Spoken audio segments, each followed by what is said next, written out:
అన్నమయ్య జిల్లా కోడూరులో నర్సాపురం వాస్తవ్యుల కళ నెరవేరబోతుంది. గత 25 సంవత్సరాలుగా నర్సాపురం వాగు రక్షణ గోడ ఏర్పాటుకు ఎవరూ ముగ్గు చూపలేదు. అయితే కూటమి ప్రభుత్వం ఏర్పడిన తర్వాత రక్షణ గోడకు అనుమతి లభించడంతో హర్షం వ్యక్తం చేస్తున్నారు. ఇక విజయదశమి నాడు రక్షణ గోడ శంకుస్థాపనకు ఏర్పాటు చేశారు. ఈ కార్యక్రమం ప్రభుత్వ విప్ అరవ శ్రీధర్ కూడా చైర్మన్ ముక్కా రూపానందరెడ్డి శంకుస్థాపనలు చేశారు. सर्वाणि रूपाणि विचित्रधीरः नामानि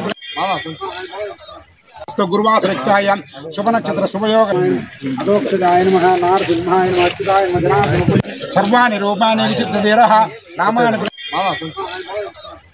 गुरुवासरिक्ताय शुभनक्षत्र शुभयोग ఈ రోజు ఎంతో శుభదినం. మొట్టమొదటిగా మన కోడూరు నియోజకవర్గ ప్రజలందరికీ దసరా శుభాకాంక్షలు తెలియజేసుకుంటున్నా. ఇది గత 25 సంవత్సరాల కళ ఈ రోజు నెరవేరడం ఎంతో శుభదినం. దసరా రోజు ఈ కార్యక్రమం చేపట్టడం చాలా మంచిదని ఈ సభాముఖంగా తెలియజేసుకుంటున్నాం. దీనికి మొత్తం ఖర్చు ఎంత అయింది, ఎంత వెడల్పు ఎంత పొడవు వేయాలని డిసైడ్ అయినారు.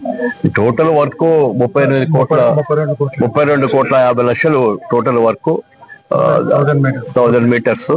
ఇది దాదాపు 3-4 months లో కంప్లీట్ చేస్తాం.